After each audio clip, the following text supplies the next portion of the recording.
Hello, and welcome to the Argyle CFO Leadership Forum. My name is Nick with Argyle, and it's great to have everyone joining us today. A couple of notes before I turn things over to our panel moderator.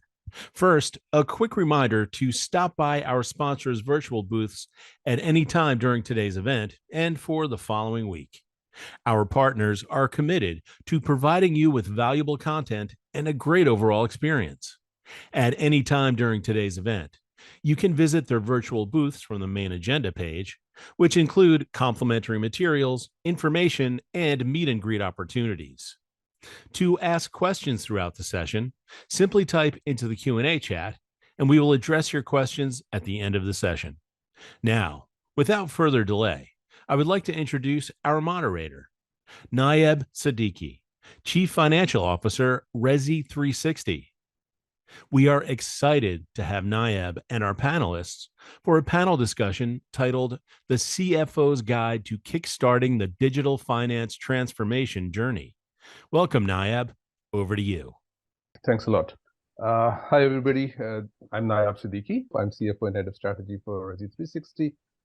We are a community platform focusing on human connections, well-being, travel, and tourism.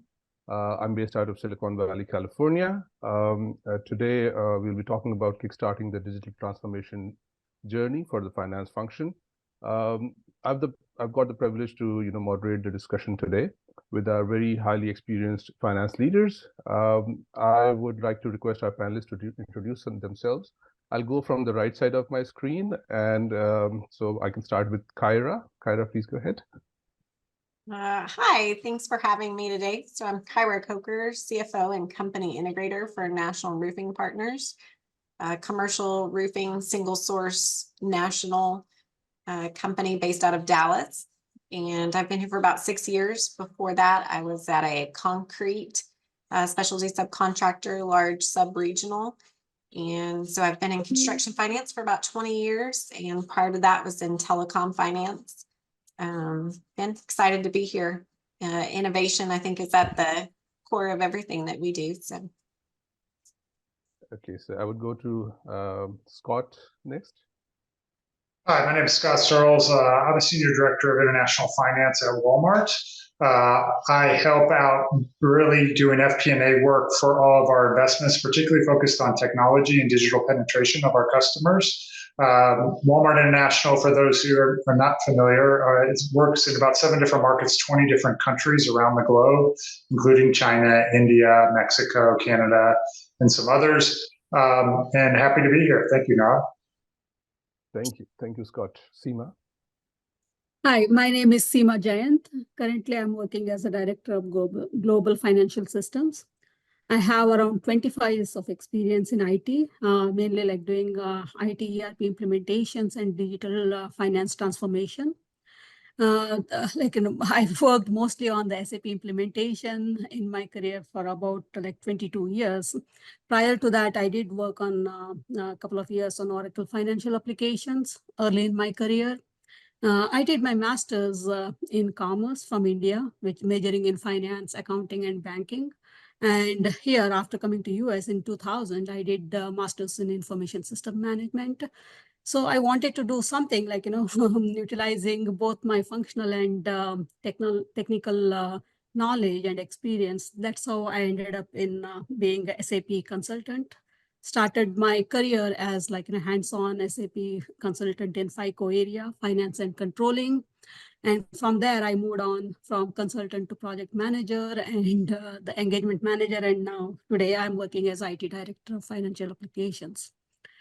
So I thank you for giving me this opportunity, and I'm really excited to be here today. Thanks a lot, Seema. Thanks a lot, Scott, Kyra. Amazing to have such an experienced panel over here. So without further ado, I'll jump over to our questions and see, how we sort of gather all the experience that we have over here in this panel. So my first question, and again, I'll start from the right, would be for Kyra. And we'll just go around the table and with the same questions. So the first question would be, so Kyra, from your experience, how has the finance function evolved over the past year? And what role did digital transformation play? And any practical experience, any real world examples would be great if you can share some. Sure. Interestingly enough, started my finance career in the telecom industry, which you would think would be very advanced. But I found that over the last 3 years, I would say post-COVID, I've seen the digital side become much bigger and much quicker and coming at us from all fronts than it ever was before. We've become a society that has that instant gratification they're looking for, and being able to click a button and make things happen. And that has actually transgressed even into the construction industry for things like roofing. We have clients that are looking for that easy button to be able to just, click of a button, get their roof fixed. And so we've had to pivot because the construction industry was a little behind in digital transformation in the last 3 years, very quickly, doing things like using apps for surveys, using drones and artificial intelligence for assessments, making it simple to order things in regards to solar or leak response, using online portals, having client portals to access all of their information in one place. We've moved fast. We actually, in our company, have a strategy department with the director of strategy and a team that spends their efforts on how to drive the digital and software and hardware side. So very, very fast. Awesome. Just a small question on the same. I mean, this is a very exciting topic because you talked a lot about the business transformation as well, in addition to finance transformation. So I hope that was all going hand in hand, because a lot of time business transformation and finance transformation, they don't really pretty much aligned. So I hope that was a good experience at your end. Yeah, I think so. Absolutely.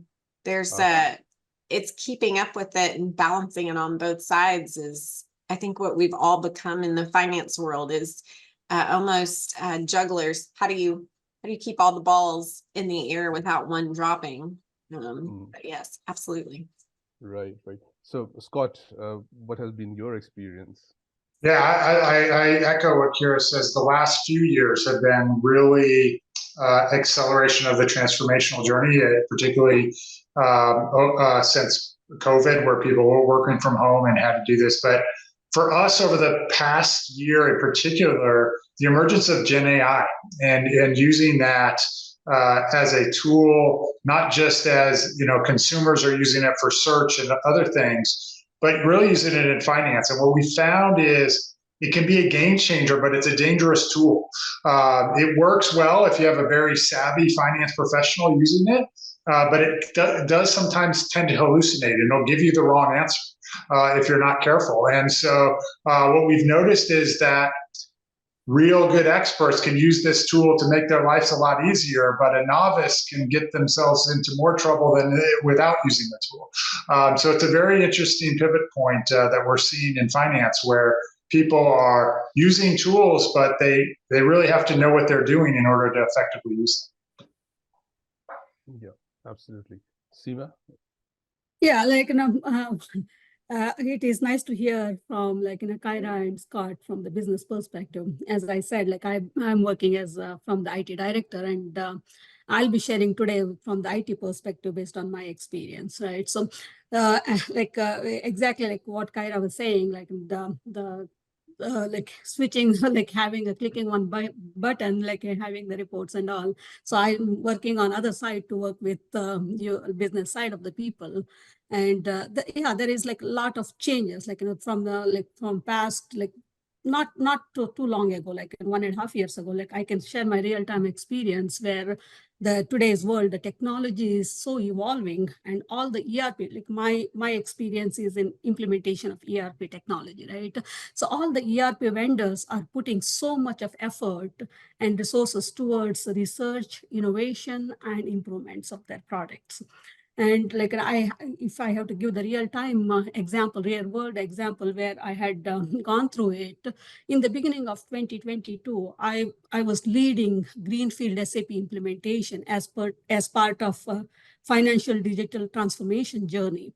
And we had implemented latest version available, that is beginning of 2022, which was like SAP ERP on-premise edition, and which was hosted in private cloud. And the private cloud was like hosted by us, like not by SAP. And today, exactly after 1.5 years, not much, after 1.5 years, I am a part of another digital transformation journey where like I'm involved in evaluation of multiple ERP applications to determine which ERP is suitable for our business needs. And SAP is part of that. SAP is one ERP which we are evaluating as part of the multiple ERP applications. And SAP representatives are coming in and demoing their product. And I can already see so many improvements and how the AI has been used as like embedded in their technologies.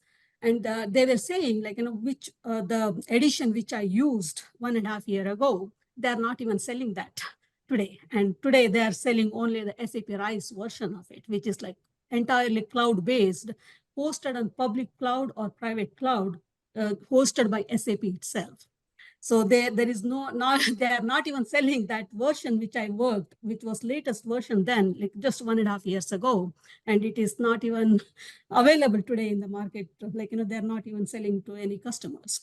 And other thing is like, if I have to go back little more back, like before 2020, SAP on-premise edition was hosted in-house on the physical servers. So this shows how the technology is evolving to accommodate the business needs today, from the digital transformation perspective. And also similarly, from the business side, the most of the organizations few years ago, they were adopting the product-centric approach when it comes to technology implementation. And each department had, they were working in silos, had their own, defined their own processes, and and had their own systems, which made companies to accumulate many number of systems. And that made, to have a seamless integration between systems. And also, and also another thing was, they missed out on opportunities of innovation and standardizing the business processes and models within enterprise wide, right? So these are the just it is not too long ago. It is just a few years ago. That's my experience. And also as a consultant, I was a consultant then few years ago, and I was talking to finance users, finance leaders about the cloud technology. And there were some they were not very comfortable with the idea of finance data hosting on the cloud. And they had a genuine concerns raised around compliance and the security issues. But today, when we talk, everyone is talking about utilizing the cloud technologies and Gen AI tools as part of their digital transformation. Mm-hmm. And another thing is another thing I noticed this year specifically is CFO and finance leaders are playing very important role to drive the digital transformation. And their vision is the vision of the finance transformation is to define best practices for creating the value and reducing the operation costs.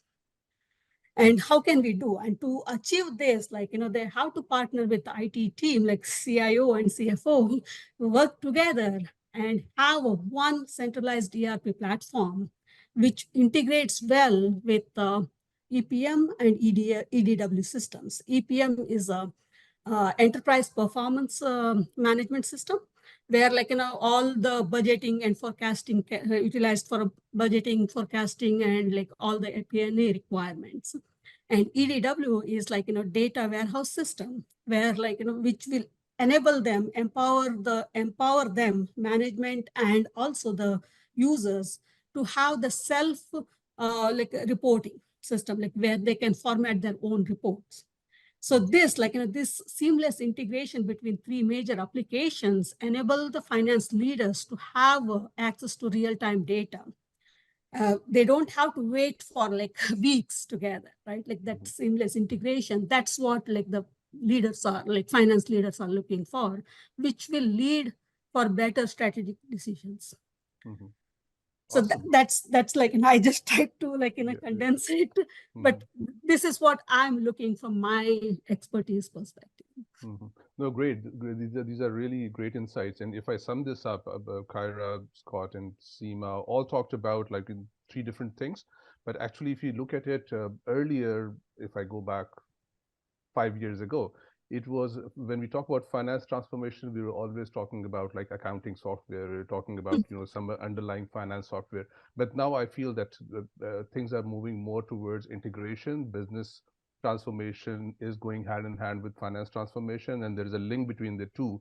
And using different tools and technologies, cloud-based is one, AI is another. So all these technologies are getting together, and we are heading towards a real ERP system rather than standalone, softwares and tools.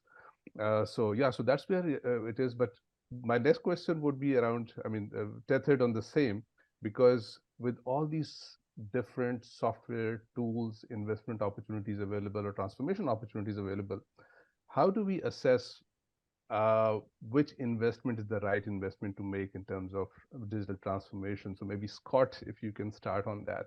Yeah, it's not an easy one to answer, to be honest with you. But we take, and I'm glad I followed Seema on this, we take a very similar approach. We kind of divide our finance technologies into 3 broad categories. We're no longer focused on tools, specific tools, but we need to structure our data. That comes with ERP, SAP systems. Then we need to perform some analysis on that data. That's the second kind of group of tools. And then the third one is how to visualize it, right? And how do we display that data to business makers, business leaders, so they can make decisions and also provide insights so that they can guide those decision makers. So we take a look, we kind of divide them into those 3 categories, and then we just kind of assess. We do a gap analysis and say, where are we at? Seema touched on it. Sometimes there's an obsolescence piece that goes into it, right? We had that a few years ago with our SAP system, which was going to become obsolete in a few years.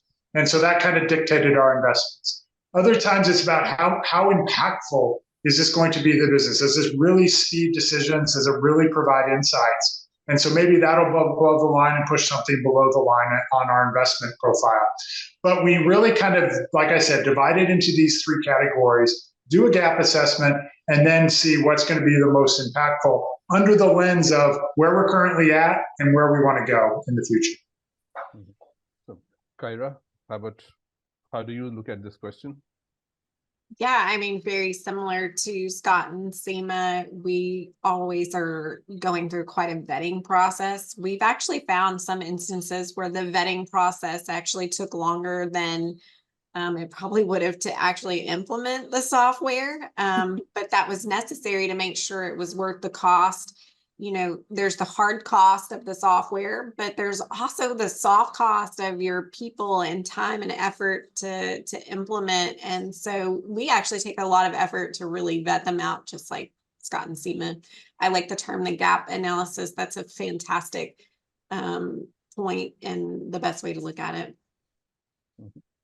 Seema, any insights from your side in terms of investment? Yeah, it is like in the similar ways, like what Kyra mentioned, it took more time to do the analysis than like really actual implementation. Similar, like nowadays, I'm finding that a lot, and which makes sense also, like to select the right software and right tools. And one of the things like financial leaders would like to see is that in creating center of excellence for finance, there's one single source of truth. Right, that is one thing I noticed from like many financial leaders are looking for. And another one is like identify and implement the right tool which increase their efficiency, productivity, and reduce the operation cost. So these, these are the 2 things which they were mainly concentrating on. That's as per my observation. Yeah, so basically it's all about the return on investment. But I think Kyra added one very important aspect over here, because being finance folks, we always talk about return on investment and we talk about like dollar numbers, right? Real dollars. But actually, there is a flip side to that as well, which is the software side, that Is it really acceptable by the teams? Is it something which is creating value, not in terms of only dollar value, but organizational value as such? So that's a very important, aspect as well. Extending on the same thought, so what might be the criteria that an organization is looking at when they are looking for, new implementations for digital transformation? Kyra, if you can talk about that first. Sure. What we found, we actually kind of put together like a list of qualifying questions that get it through the first sniff test, because we've constantly got software coming at us that people want to implement. And one of the number one things we're trying to figure out is it going to alleviate another software? In other words, are we adding to our software packages, or are we making things easier and more condensed into the existing platforms that we have? And that's a really big one for us, because we already have so many different pieces of technology we're touching. We're trying to do more and more condensing and finding softwares that can take on multiple hats, if you will, right? We have our ERP, and we try to kind of, what else can we do to add into that and make that process run better and do more customizations into the softwares we have in that type of scenario, instead of looking for new softwares. So I would say for us, that's the number one, like, get past the front gate. And then if it does that, then we start looking at all the other items like cost and ease of use and implementation. Cost is very ranging, because the software cost may be small, but what's the monthly investment, both time, and then what's the implementation? What are the yearly licensing fees? All of those things. But yeah, that was long-winded, but our first is it making it easier? Is it condensing what we're doing? Seema, how about yourself? Yeah, Kyra has touched on the budgetary, like always, that has been challenging all the time, right? Like having the budgetary restrictions and all that. And again, she has said, like, from the business perspective, from like, I want to shed light from the IT perspective.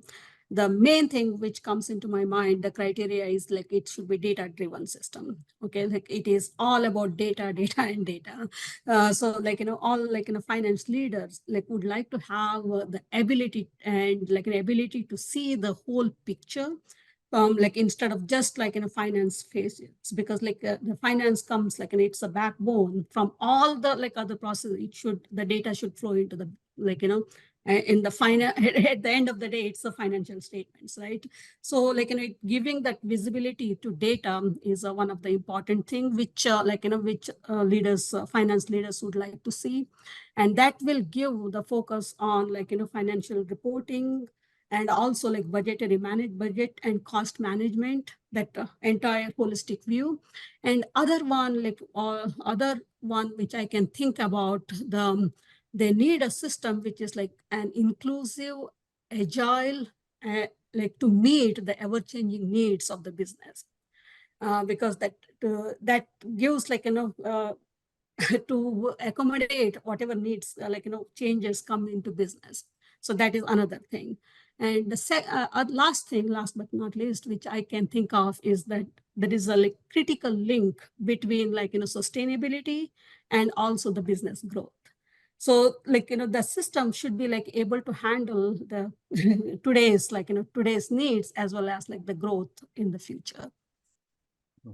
Great, thank you, Seema and Kyra. Scott, how about your experiences with the criterion that you're looking at while? Yeah, I think this is probably one where the CFO really sets the tone.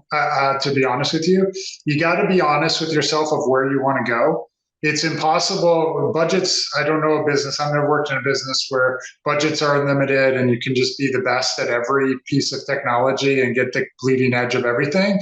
So this is where they need to assess where they are, really where they want to go, where they want to differentiate themselves in these tools, and invest really where those investments need to be made. And the other thing that I've also seen, and I have become almost a converter of this religion, is do not customize. Evaluate tools that are off the shelf as much as possible, because what that allows you to do is, one, it drives down costs for the implementation, it speeds up the implementation, and three, it allows you to do more with a set budget, right? Because if you drive down cost of one implementation, that means you can do maybe implementation and a half in a year, or 2 implementations in a year. So those are really the things that I think where the CFO needs to set the vision is, one, where do we want to go? Be honest with yourselves and where you want to go from a finance transformation. And two, just be a hawk on anything that's customized. Like, just be the Mr. or Mrs. No when people come and ask for customization. Yes, that's a very important point, Scott, and I can reflect back on the customization piece, because if you go back like in history, every tool and process was being customized, and every organization within the same industry, they were thinking that we are so unique that there is no tool out there which can suffice our requirements or fulfill our requirements. So now things are changing with all those previous learnings. Now there are tools and technologies which are pretty, if not 100%, 90% theirs, and we can still live with that. By the time we are implementing, that 10% gap would be filled as well. Yeah, and be open to change your processes to meet the tool versus just make the tool meet your processes. And that's another one. Absolutely, absolutely. Cool. So one important call out. I can see a few questions coming in, so I would recommend our attendees to keep sending their questions over. We'll leave some time, 5-10 minutes at the end of the session to answer those questions. So let me jump over to the next topic, which is adaptation and adoption. So one of the biggest challenges in finance transformation initiatives, what I've seen, is the adaptation of to the new environment. So to your experience, how do you ensure new finance processes are adapted well by the existing teams? Any thoughts on that? Maybe we can start from Seema on this. Okay. Yeah, this one of the important aspects of digital transformation is innovation and standardizing the business processes and models. So it is very important to make sure the adoption of the new processes and technology by existing employees. So being in IT field for 25 years, I have observed the employee resistance is one of the important issue. This might be because of some of the, there might be many reasons, but some of the common reasons are the feeling excluded from the decision-making process. And other one is lack of communication from the management. And others are insecurity, ambiguity, and feeling threatened, but whether I'll have my job or not, right? And other one is failing to see the benefits of the new technology. And last but not least, from my perspective, is lack of confidence of learning the new technology, learning curve. So how can we take some measures to come to correct this? Some of these reasons are first one, I would think asking the input from the users, maybe from the head of the department, from each department, try to understand their current process and their pain points, or have a survey or something, having multiple questions which they can answer, and how can we make their life better, so that so from doing that, they feel they are included in the decision making, as well as they feel they are appreciated, and the being getting appreciation make them more motivated and work towards using this technology. And other one is communication. So maybe we always, it's better to keep them informed and be transparent, so which makes them feel okay, what is going on, at least they know what is going on. And also from the leaders, management meetings, and also we'll have some kind of town halls and all that, so include this topic as well. And the leaders addressing the employees, I think, gives a sense of security and comfort. So that also another motivation for them to consider utilizing the new technology. So they feel very comfortable and trying to utilize the new technology. And third thing, I would think training. giving the adequate training to the users before we go live with the new technology, such as like holding the workshops or like maybe tailored training as per department, providing the material or self-learning opportunities. So that so that they're prepared with new technology. So once the system is there, they are very familiar with the technology. So that is another thing. And maybe what I think is last thing is like celebrate the success or appreciation, recognition, which keep them like motivated and work productively towards it. So using the tool will be more, uh, they will be looking forward to use it. Like even though celebrating the success, no matter how small it is. Like for example, after we go live with the system, first month end completion, recognize that. So like even the small things will make them like more motivated to use the new tool. Cool. Thank you, Seema. Kyra, how would you describe that, and how do you address this issue? Yeah, I mean, I would definitely agree. Training is very important. We have ran into issues within our organization where we didn't roll it out properly with training. And it's really hard to get adoption if people don't really know how to use it. I think even knowing all the capabilities of the system that you're using is important, because what we found is sometimes the loopholes or areas where people maybe start using Excel spreadsheets or outside things to start tracking is because they just don't understand how to use the software. So I would completely agree with Seema on that. Mm-hmm. Right. Scott, any thoughts from your side? Yeah, I think this is where, again, leaders can, in particular the CFO, it starts with insightful questions, right?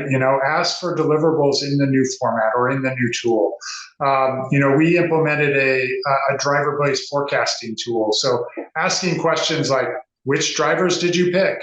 What was your assumptions going into these drivers? Really, makes people understand that leadership is committed and is engaged in these new tools and processes, and they're committed to their success, right? And I think that allows for people to really generate momentum behind these different tools. If you're asked, well, we use GDP. Well, what GDP? What was your source? Kind of ask those three questions so you can really have an understanding of the tool, and then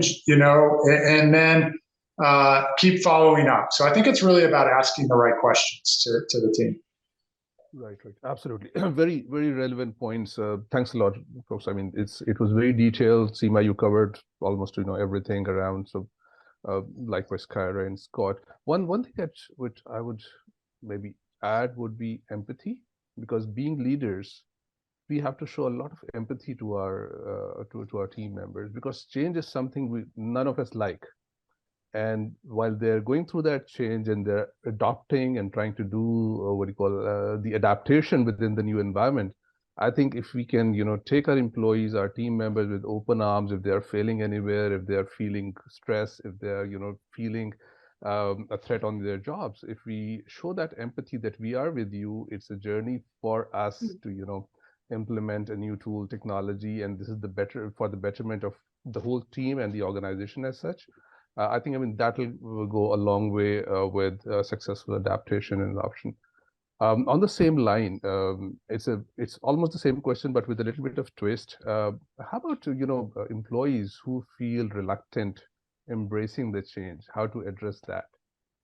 And maybe Scott, if you can. Yeah, I'm glad you brought up the empathy point. I think that's real. I think. Every journey starts with one step. Scale it down. Maybe it's you take one report and you digitize that and solve for that. Oftentimes, I've found that visualization tools can be an easy place to start, because people can see it, versus maybe an ERP implementation or something even larger, and that's a big chunk by itself. But take a small report and put it into a dashboard, and just do one report. and start small. And then as leaders, maybe you don't do one report and then you blow it up to every report now has to be digitized. Maybe it's like, we're just going to make this one report really good. You get different currency views, you do different forecast scenarios in that report, whatever it is, you figure out what good looks like for your organization, and you just incubate that one little small thing, and then you can start to scale. I think sometimes people some of us work in very large organizations and they think you're going to change, finance processes. For my company, 60 years old, that's probably unrealistic, right? So start small, celebrate the small wins, have empathy, like you said, Narab, and go there and count those as victories. They are for sure. Kyra, any additional thoughts from your side? No, I thought those were excellent points. Seema? Yeah, same. I agree with whatever Scott said. Celebrate the small things which will go a long way, and also communicate the benefits of because sometimes it happens that they feel whatever tools they have currently it is doing their job, and they may not be able to see the benefits of having the new tools, and they may not be able to analyze end-to-end benefits out of it.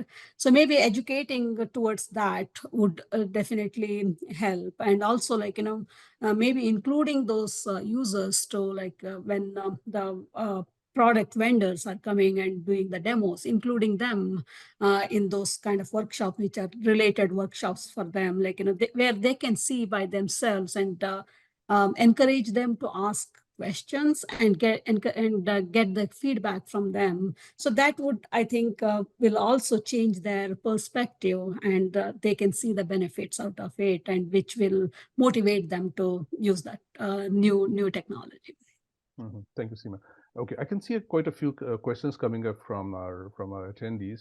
So I've got a last question that we'll talk about, and then we'll move over to their questions. So we'll spare around 8 to 10 minutes at the end. So, any recommendations from all three of you for organizations who are embarking on this digital transformation journey? How to start? What are the steps like, and how to go about this long journey as such? So Kyra, if you can start on this, please. I loved what Scott said about start small, have some small wins. I think it's really important for us as finance leaders to make sure that we don't lose sight of the importance of the FP&A and really focusing on the finance side of the business. I think because there's so much digital transformation, it's very easy to see a shiny new object and your team seeing shiny new objects and kind of go down those and then somehow lose sight of what we're really trying to accomplish. So I think I like the starting small, and I really, really encourage finance leaders to make sure that they're not embracing technology just to embrace it. Make sure it's the right decision, make sure it's something that makes sense for your business and moves the ball forward. We always kind of speak in football terms here, and for us that's a really big deal, making sure you're moving the ball forward and making sure you're working towards a goal and you're not just doing it to do it. Scott? Yeah, where we see people kind of lack the confidence in, implementing these technologies, I think it stems through two hesitancy. Nobody likes change, obviously, but the reason why they don't like change is they're scared of the unknown. And as finance professionals, one of the most unknown is data quality, right? And we're going to make sure that we're presenting to the CFOs or CEOs that data is right 100% of the time. And so I think it starts with getting the right data checks and the right data quality measures in place to make sure that we are right all the time, right? And that's very important. And then the other kind of unknown, I think, is around the tool itself and getting familiar with that. So I think if you can address those two concerns, like through training and through even starting small and expanding out, gives people familiarity. Well, maybe I have to YouTube how to do this in this new tool or whatever. But as they build confidence in the new tool and in the quality of the data, then people are really kind of like, oh, this is really making my life a lot easier. It's making my job faster.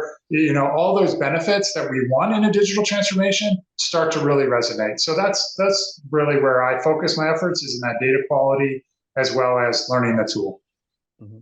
Seema, if you can conclude on this with your thoughts, and then we'll move over to the questions. Yeah, sure. Yeah.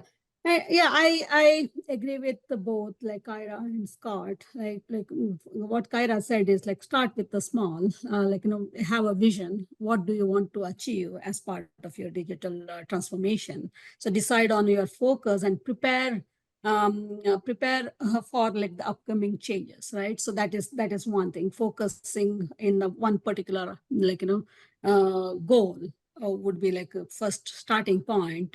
And in the same time, what Scott said was, like, the data quality. That is one of the very, very important thing, because the data is the one which will be determining factor and taking the strategic decisions, right? Like how well the implementation or the tools went, because like data, without data quality, it doesn't mean anything. So I think, like, consideration about the data, thinking about data in the initial phase would really help the business to go in the correct direction. Mm-hmm. Thank you.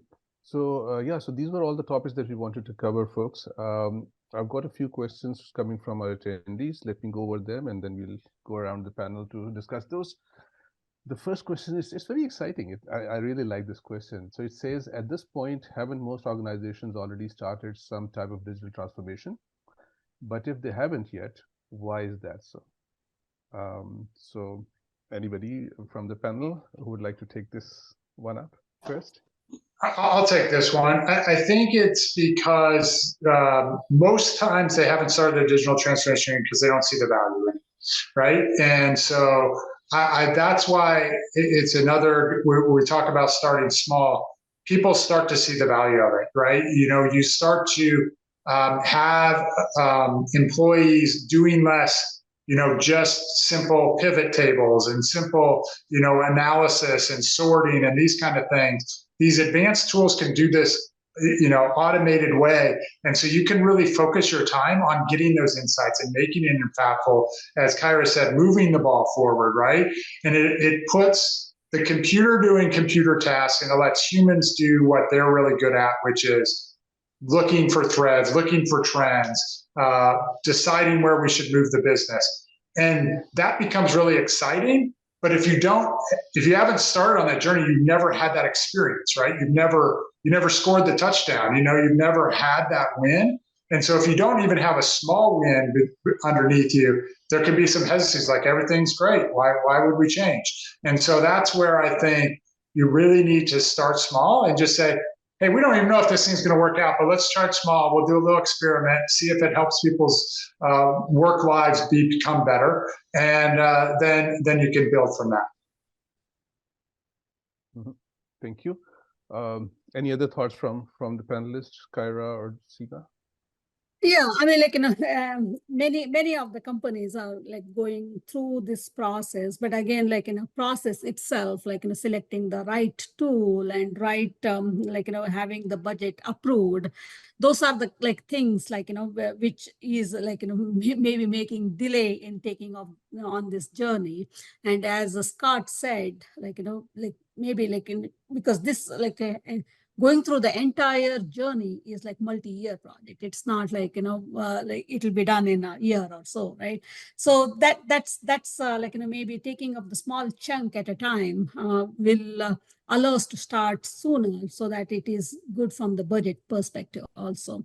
So yearly budget, how much we can achieve in this year, and next year we'll concentrate on other aspects of it. So maybe that's how we should move forward, rather than thinking about the entire project, multi-year project, and getting the budget approved.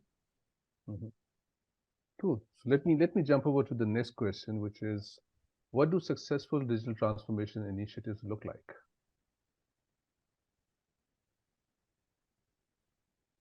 I was going to say, I think they definitely look like buy-in, right?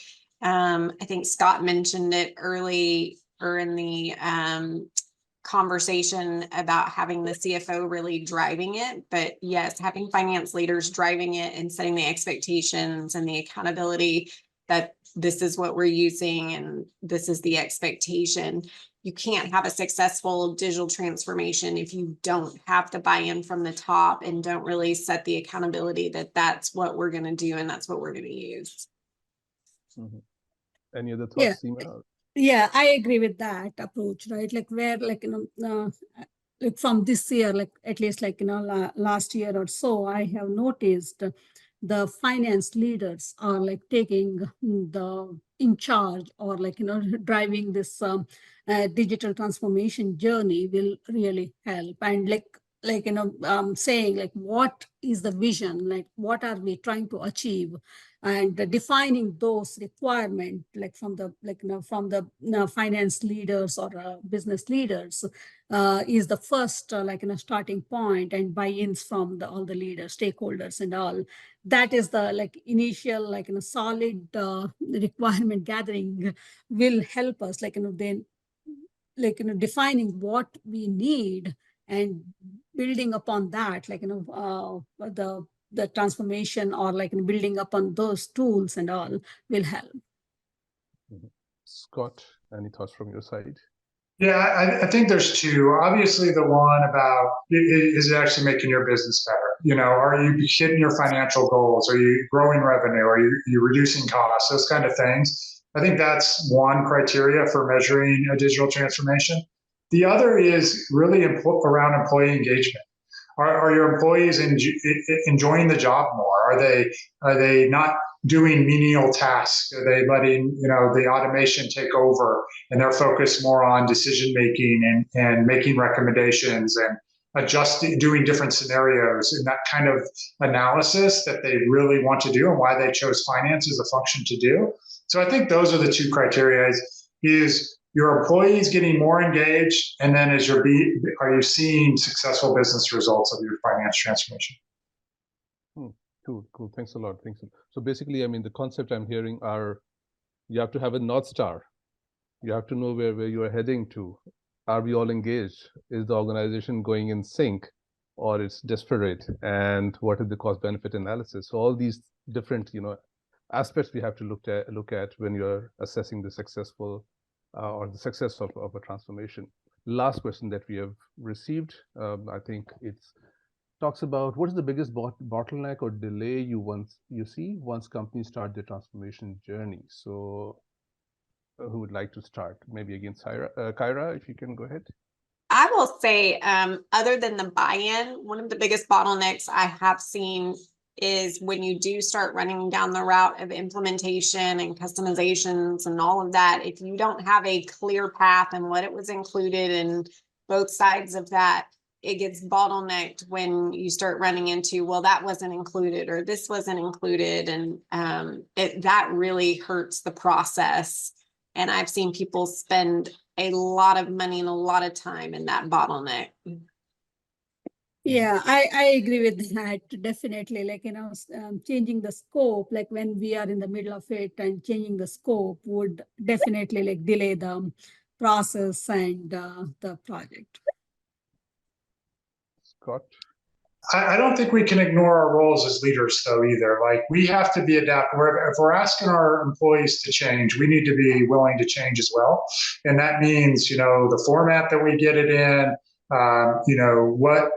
what they're asking for us or what assumptions go into the forecast. We need to be responsive. So I think we need to lead from the top and say, hey, we're going to embrace this. We're going to go down this path. And be open for change ourselves, right?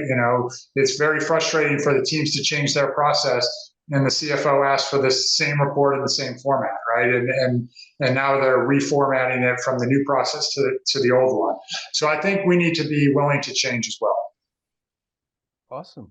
Thanks a lot. Just one more thought on top of that. So it's basically, a lot of times there is expectation gap as well, which creates bottlenecks. So if we have that clear from the onset, and then of course flexibility is another thing we have to just embrace, because it's a journey, it's not a destination. So anyway, this is all about our today's session. I'll pass it back to Nick. So Nick, over to you. Great. Thank you all for such an insightful panel discussion. And I also want to thank everyone else for joining us today. This session, along with all of today's content, will be available on demand following the event. This officially concludes the Argyle CFO Forum. Thank you again for joining us today and engaging in our content. We look forward to seeing you at our Argyle events in the new year. Have a great rest of your day and happy holidays.